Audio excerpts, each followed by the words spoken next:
So the one thing I've learned here over the last number of years that I've been working in the pipeline sector, as my hair has gone grayer and then less of it, is that I've only been telling half of the story typically at events like this. I've missed an opportunity to tell the full story about the midstream sector in the United States and even globally, about the importance and the value of this sector and what it means to us as everyday Americans, right? The most visible component, right? I mean, everybody driving in here, whether you came from Eastern North Dakota, Southern North Dakota, wherever you came from, there's a very visible aspect of this sector that we can see at the surface. What we don't typically see is that component of the industry getting that product from that location to where we as consumers touch, feel, and use that in our everyday lives. And so I wanted to talk about how pipelines make that possible, and then back up a little bit to some of the historical context, because I'm a history buff. I love history. I think there's a lot we can learn from history. We can apply it to today, and it's going to put this entire industry into perspective as we think about the coming decades and what this industry in North Dakota, the U.S., and North America will continue to look like. So this is a quote. I don't like a lot of words in my presentations, but this is a newspaper blurb talking about an area that was getting beat up by what they call blessedly continuous oil production. The roads were getting hammered, and immediately here we were having an interface between those landowners and an industry that was trying to provide a product for the marketplace. This was not the Tioga News here 15 years ago. This was 1860s Pennsylvania. This was the world's first oil boom, happened here in the U.S., and the industry had a dilemma where it had to figure out how does it provide the services it needs and how does it interface with those community members in which they're working. It wasn't 18-wheelers. It was the Teamsters and hauling roads on typical agricultural type landscapes, and it was problematic. And the industry had to figure out a way. And so some of the first pipelines were developed at that time, very crude techniques, wrought iron, hollowed out logs. They were doing a whole bunch of different things in order to move fluids in a manner that had a better interface with the communities and the landscape in which they were working. And so that's how the pipeline industry really got started. It was essentially small regional pipelines, very labor intensive, putting those systems into place. The technology for the pumping, the pipe manufacturing, it was typically 8 inches or less throughout much of the late 1800s, early 1900s. And this map that you see on the top right kind of depicts what the U.S. landscape looked like when we talked about oil production and oil demand. We did not have any large scale pipeline systems in the U.S. in the early 1900s, 1930s. The big demand, if you think about the U.S. at that time, the steel mills, the big manufacturing was all over in the eastern Atlantic seaboard of the U.S. And the oil production was largely, there was some up in the Pennsylvania area, but largely in the Texas, Louisiana area. And the only methods that we had at that time for moving oil was by tanker ships. So 90% of all the demand up here in the Northeast Atlantic was moving by tanker ships from the Texas, Louisiana production coming around. There was some Venezuelan oil also moving its way up in that direction. But for the history buffs in the room, what was happening in the 1930s globally, right? We started hearing rumblings of disruption and fears of war that were starting to occur in some areas, and fears that the U.S. might have to get involved. So a memo went out in 1940 to the president, and this was kind of the first concept that was put forward at the federal level. And it was a memo to the President Roosevelt saying, building a crude oil pipeline from Texas to the east might not be economically sound, but in the time of war and emergency, it might be absolutely necessary. The military was looking globally at what was happening, the types of warfare that was occurring, and how vulnerable the United States was in its logistics for the oil and gas sector. It was extremely vulnerable. We all know what happened December 7th, 1941, not shortly after that memo was sent. Pearl Harbor was attacked. In the days and weeks following, Italy and Germany declaring war on the U.S., and Germany sends over its first fleet of German U-boats. First tanker ship just outside of south of Boston was sunk hauling crude oil from that Gulf Coast area up to the Atlantic. And so the 5 U-boats that came over just absolutely devastated our oil sector here in the United States, our logistics for moving.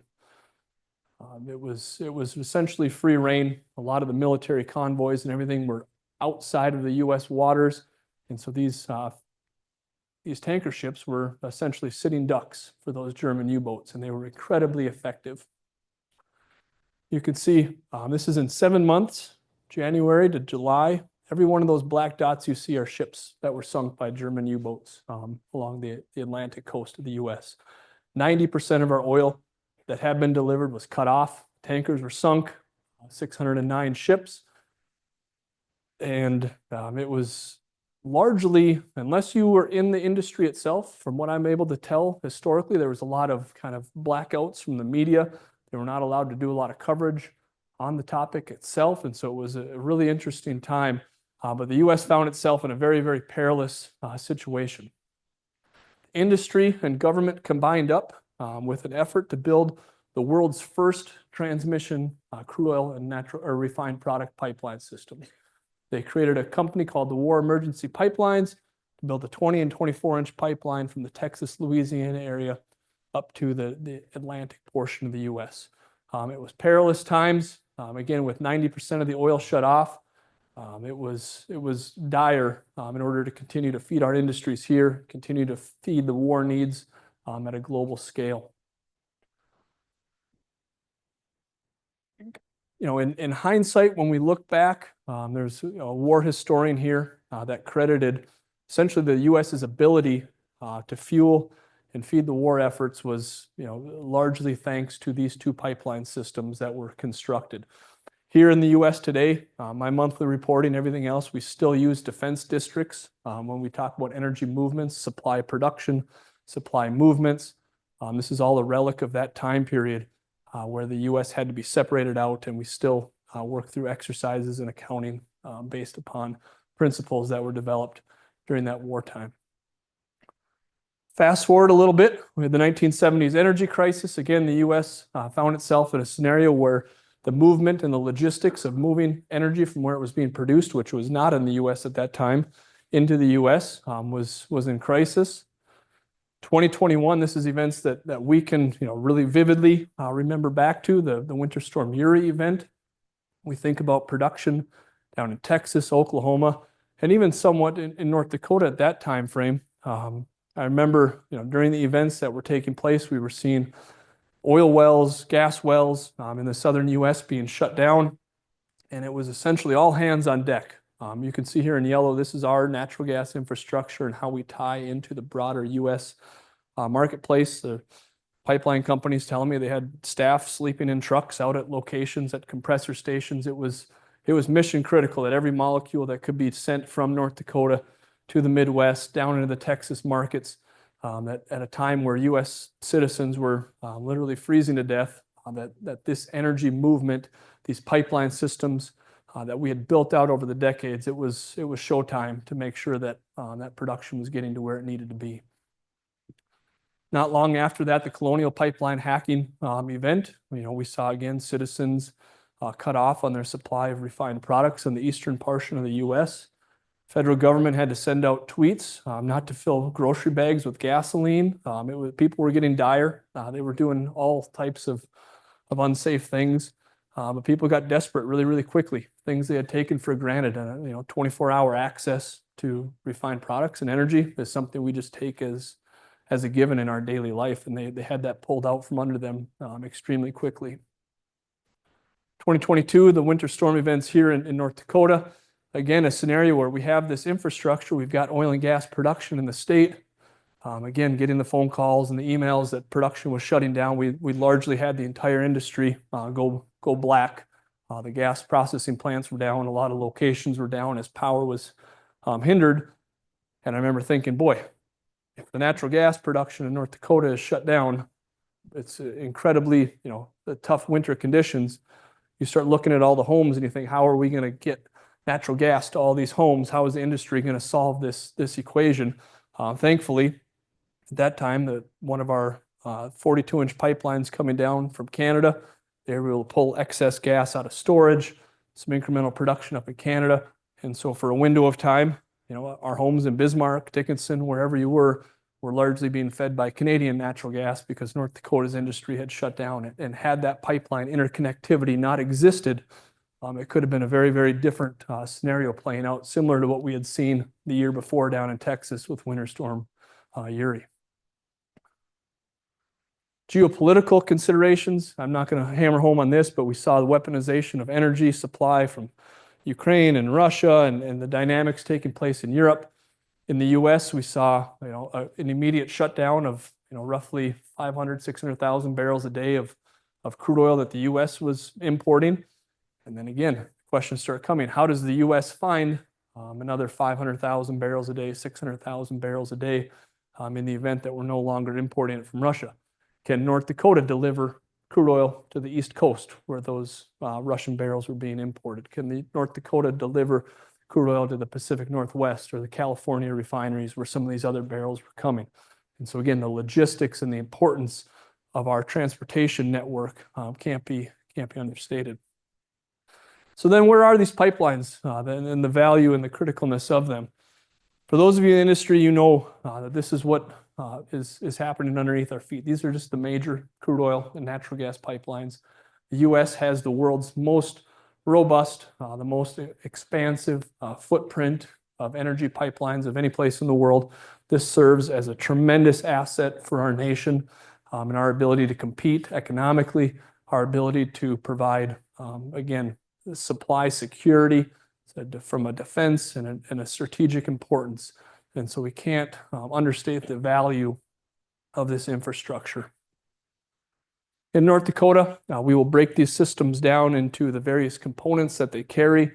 These systems are very specific in where they originate, where they terminate, the types of products they move. And so you can see the various types of pipeline systems supporting that oil and gas production and movement. So on the construction side, for those of you that have been around long enough, you remember the heyday time period. Really at the very beginning phase of the Bakken development, we were seeing 2,000, 3,000 plus miles of pipelines being built out in western North Dakota in one time frame. That's Seattle to Orlando in 1 year, all compressed into the western 1/3 of the state. A pace that many of us would probably say was unsustainable. It was at a pace that was fatiguing all stakeholders, landowner fatigue, construction activities, the various contractors that were being brought in and some of them being run out because of poor practices. We've seen a different approach from our oil and gas producers, which has allowed the midstream sector to take a step back. You can see certainly a different pace of development that's taken place over the last 10 years, a much more strategic approach. Less miles, but more strategically placed, typically larger diameter, higher flow, and then again, tying together other pieces of infrastructure to maximize the efficiency of what's taking place out in western North Dakota. So certainly a different pace today than we were seeing. And then for those of you that are really specific and want to know the details of what types of pipelines, most of the miles that are getting put in North Dakota are going to fall into that gathering category. And then typically about half of them fall into that natural gas component. That's of tremendous value as we try to continue to maximize gas capture out in western North Dakota. And then you can see at a lesser part on the bottom, that's the transmission miles. And so those are the ones that typically make the headlines, whether it's interstate natural gas, crude oil systems, those are the ones that you're seeing then on the lower section of that. And so the pace, the one thing that I typically fall back to is on this right-hand axis.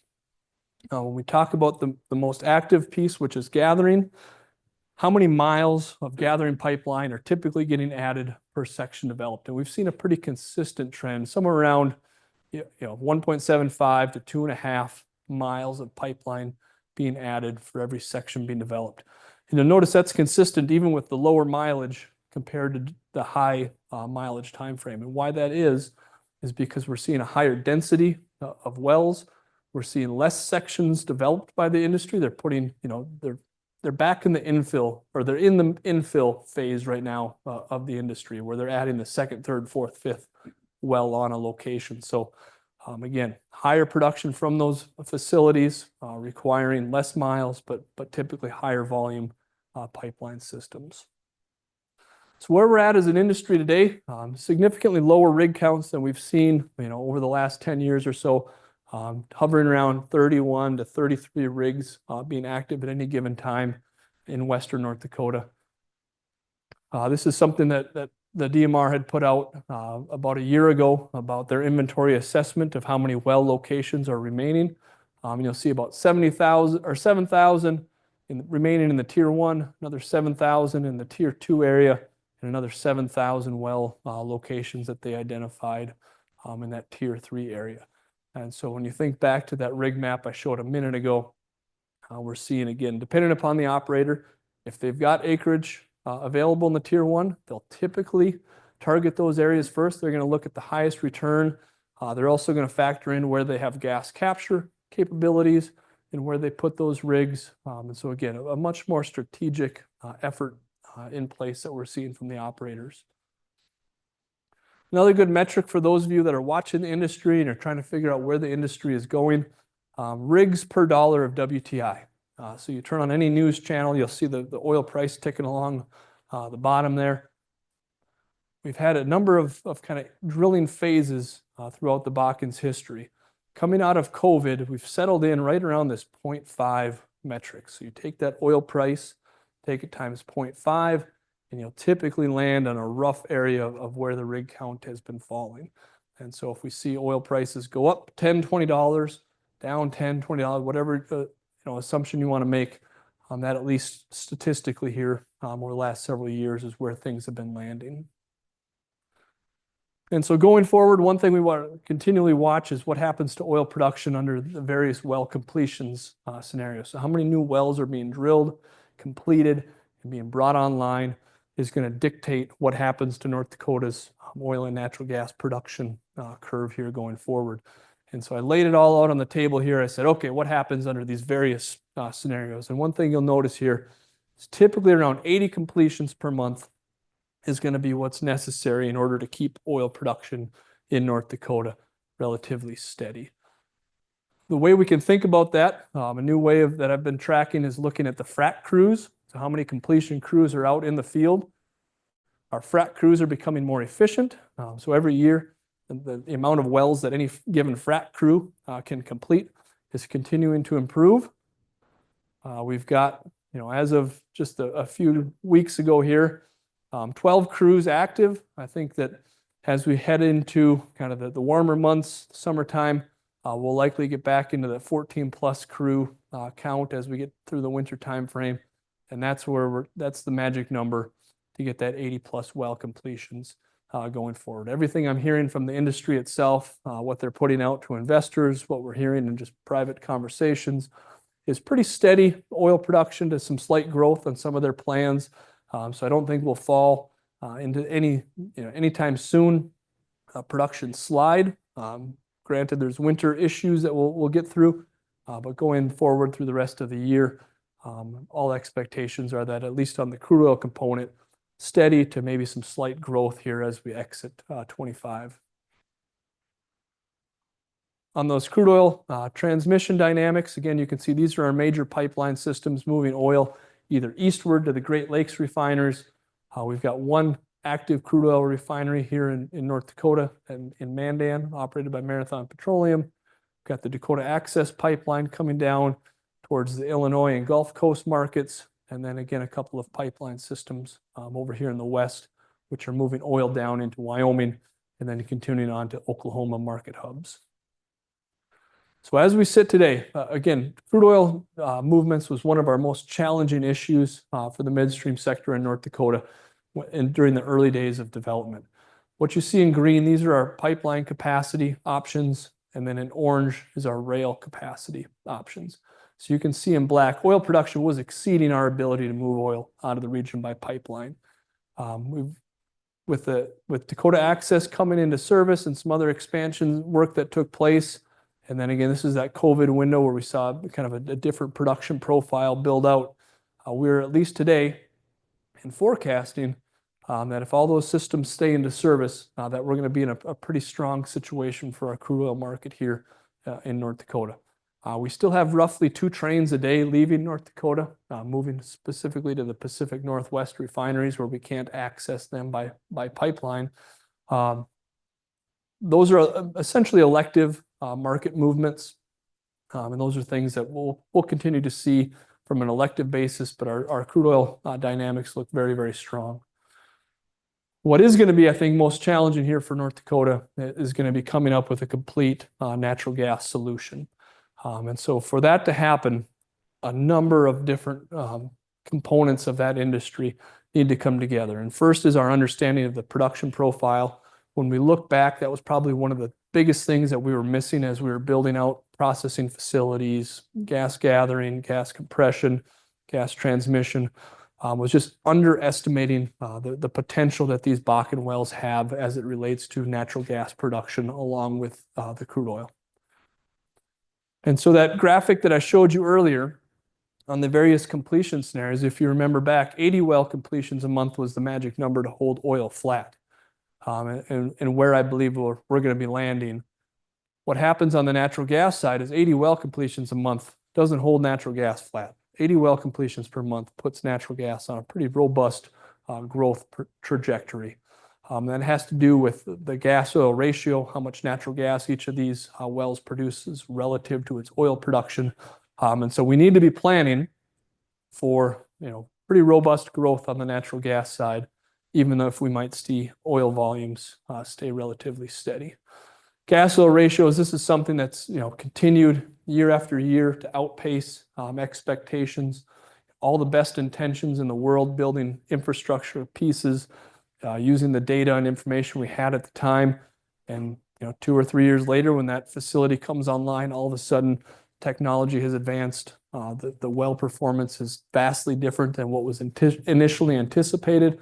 And you found yourself, from day one, as soon as that processing plant was coming online, you were already back behind the curve again, trying to play catch up. I'll bop through some of those. And so that outlook going forward. So all that to say, I do use the EIA, has an outlook for crude oil prices. I tie that in, I create what's known as my base case scenario, my low case scenario. So you can see on the top, should oil prices fall in the EIA outlook, we could see some growth in the future. And on a worst case scenario on their low case oil price outlook, slight downward movement here in the near term.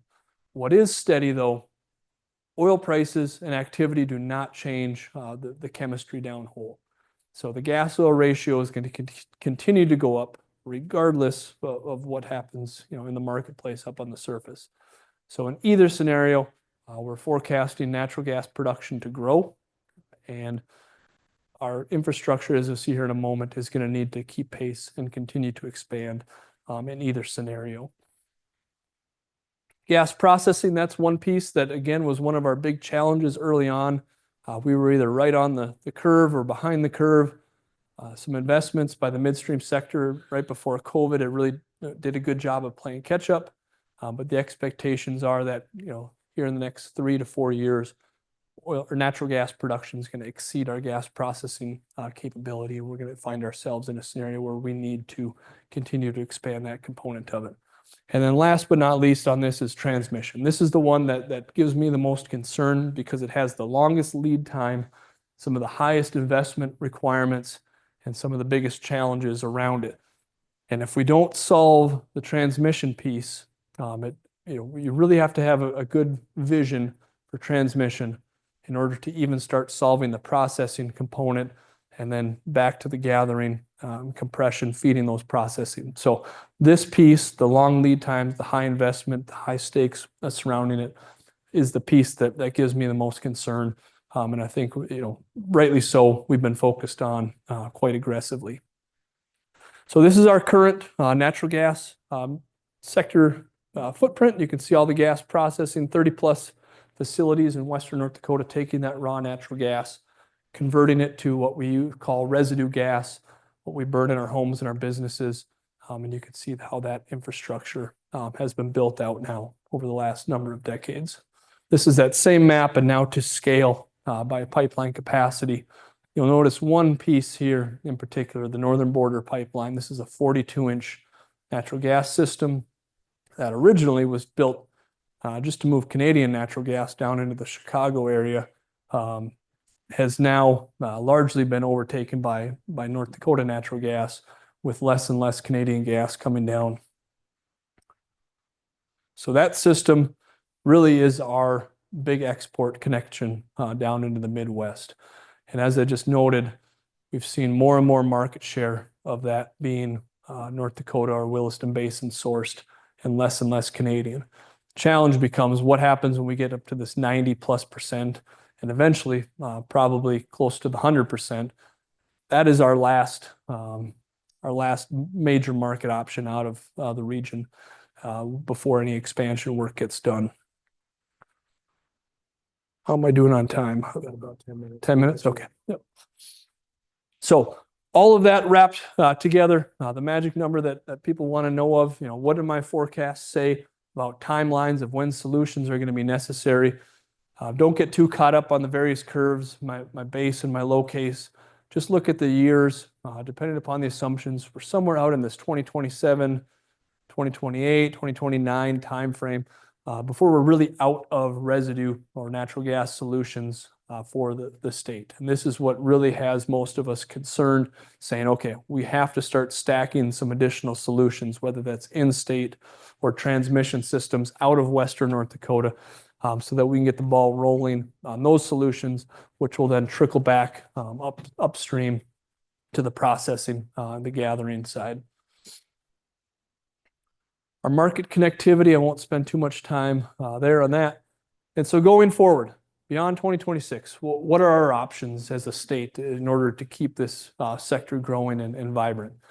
I tried to get real cute here with the 5 C's. The traditional way, which is the construction, compete. As we saw on the Northern Border Pipeline, we've competed very, very well to push those Canadian volumes elsewhere. The same could likely happen on the Alliance Pipeline and other regional pipelines here going forward. Compression, what type of options exist in order to expand existing systems. Consumption, is there anything we can do, whether it's power generation, data centers, other things you'll hear about later? Can we consume more of that natural gas here in the state as one of our solutions? And then in red, this is the one we really want to avoid, which is contraction. That's a scenario where all of a sudden the oil industry in North Dakota finds itself in a scenario where natural gas becomes a limiting factor, where decisions on where capital gets spent in the US or globally, if they don't have reliable means of managing natural gas that comes up with the crude oil, the harsh reality is that we would see operators likely have to start throttling back activity. They would make decisions to move one rig, out of North Dakota to Oklahoma, and we would have this really contraction effect that would be very detrimental to all stakeholders, royalty owners, industry, employees, the state through tax revenues. And so this last piece is the one that we're really trying to avoid. So 2 projects that I'll just touch on here have come forward. This came out in the end of December, went public. This was a project from Watford City, trying to address some in-state consumption, some interconnectivity with other pipeline systems in the Williston Basin. They wrapped up an open season event in January. They're still working through that. There's nothing public I can share at this time about that project. Shortly after this open season closed, there was a second pipeline system to compete against that first that we just noted. This is the Intensity project. Largely, again, trying to address some of the in-state consumption options that exist kind of in the western half of the state. And so this open season wraps up here in a few days. And you could see some of the scope. And so we'll know more here probably in the next several weeks to a month or so before we have any official results from either of these 2 companies kind of on next steps. So I'll pause there. For any questions that folks might have. Is this the appropriate time? I don't want to hop into questions. So yeah. Any questions anybody has on this topic or anything else? I've got a whole nother 30 slides here I didn't get to, so I'd be happy to dive in. Yeah, absolutely. So the question was the economics and kind of the market drivers behind these pipeline systems. That was my next slide. So I wasn't a plant. So, how do these pipeline systems get built? There's a few different things that we kind of buckets we throw it into. Supply push, which is a scenario that North Dakota has really been in. We're a big supply region. North Dakota is not a major consumption area in the U.S. for the amount, relative to the amount of volume we produce. And then demand pull. That's like an Chicago or a Minneapolis, a place that doesn't have production but has a high demand center. So that's a demand pull scenario. Surprisingly to me, a year ago, I would have said we were going to be 100% in this supply push. We've actually, over the last year, kind of evolved more into a demand pull scenario, where we're seeing a lot of industrial opportunities looking at North Dakota saying, okay, North Dakota looks like a fantastic place to put XYZ project that's going to have a high natural gas utilization. So those two projects that we were just looking at are actually more so on this demand pull side than the supply push. And then I'll touch here in a moment on kind of the signing up in the second part of your question. The other piece, system reliability and security, more so here in the last 6 months or so, folks looking at supply security, even with some of these systems. As of today, there's some tariff things coming into place where Grand Forks, Fargo, they're 100% relying on Canadian gas, which is going to be receiving that 10% tariff as of today.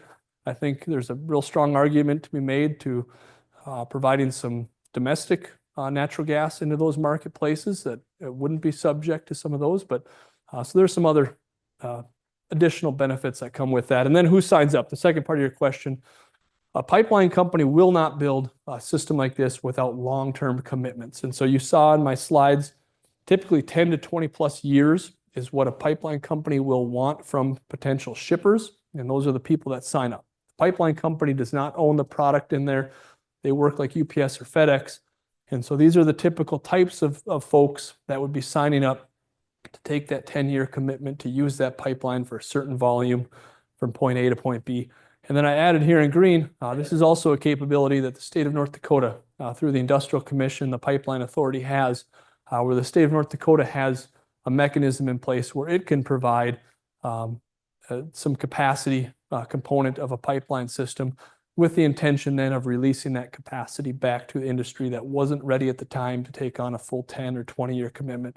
We can release that either in whole or in smaller, more manageable bites for other shippers in a more traditional sense. So hopefully that answers your question. Anything else? I'm curious about that as well as, you had mentioned earlier some of the natural disaster effects. What have we learned from that? I'm also thinking about like the wildfires from last year. How does that affect the industry, and what are we learning to be more resilient? Yeah, great, very good question. I don't know if you're all about that, but talking about supply security and resiliency in the marketplace. The eastern section of North Dakota, east of Bismarck, I would say is very vulnerable to supply security disruptions. Everything east of Bismarck is the choke point.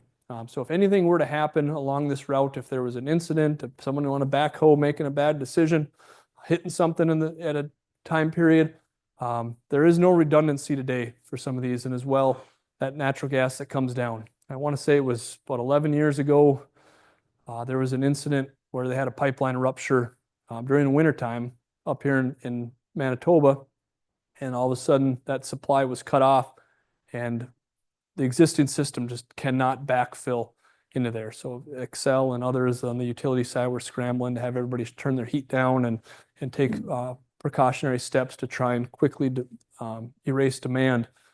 So having additional supply security, additional interconnects, I think is a very critical mission. It's something that we take very seriously as these projects are being considered. As far as the tariff questions go, I was on the phone with one of the utilities this morning.